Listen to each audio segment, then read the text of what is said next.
बिस्मिल्लाहिर्रहमानिर्रहीम।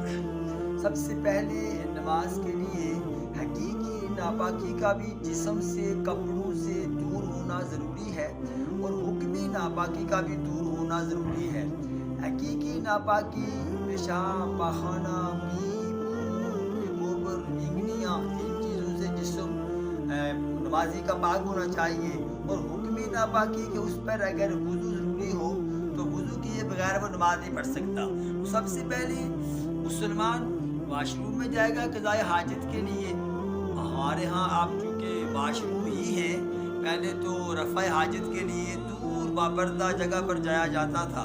तो बहरहाल क़ज़ाए हाजत के बाद इस्तिंजा अगर मुमकिन हो तो पहले टिश्यू से करना चाहिए, इसलिए कि वो कौम में फ़ीहि रिजालुन युहिब्बून अन यततहहरू वल्लाहु युहिब्बुल मुतahहिरीन। अल्लाह पाक का फरमाना है कि ऐसी कौम मुझे पसंद है जो खूब पाक रहती है। ये कौन सी कौम थी कि जो पेशाब और पाखाना के बाद पहले मट्टी के ढेले से इस्तिंजा करती थी ये कौम, और फिर पानी इस्तेमाल करती थी। अल्लाह ने इनकी तारीफ़ की है कुरान में। तो हमें मट्टी के ढेलों का मिलना तो मुश्किल है, हर जगह आसान नहीं। तो टिश्यू तो इजीली रखा जा सकता है जेब में, तो क़ज़ाए हाजत के बाद टिश्यू का इस्तेमाल कर लीजिए। और एक बात मैं यहाँ पूरी ज़िम्मेदारी से कहना चाहता हूँ कि छोटे पेशाब के बाद फ़ौरन पानी से इस्तिंजा न किया जाए, इसलिए कि खुराकें नाकिस हैं, ग़िज़ाएँ नाकिस हैं, मसाले कमज़ोर हैं। और मदी और वदी ये दो तरह के कतरों का नाम है। लेसदार कतरे जो पेशाब के बाद आते हैं, ये अक्सरियत में ये मर्ज़ मौजूद है। तो फ़ौरन कोई इस्तिंजा करके वुज़ू कर लेगा तो कतरा बाद में आया तो नमाज होगी ही नहीं। लिहाजा इसको सीरियस लीजिए, संजीदा लीजिए।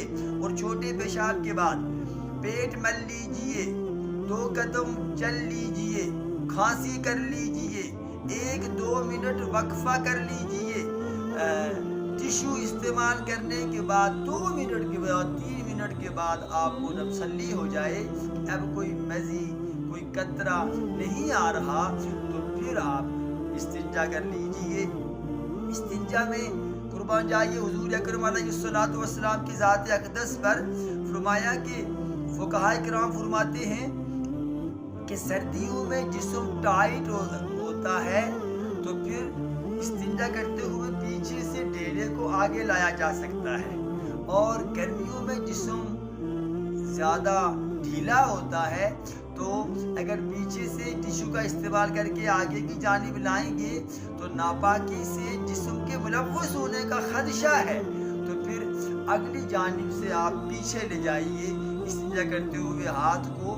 इस हद तक हमारी शरीयत ने अहकामात बतलाए हैं। तो इस्तिंजा पहले टिश्यू से कीजिए, फिर पानी से कीजिए। खूब पाकीज़गी हासिल करके वाशरूम से बाहर आकर हमने पहला अमल वुज़ू करना होता है। मैं दूसरे क्लिप में वुज़ू पर इंशाअल्लाह ज़रूर बात करूँगा।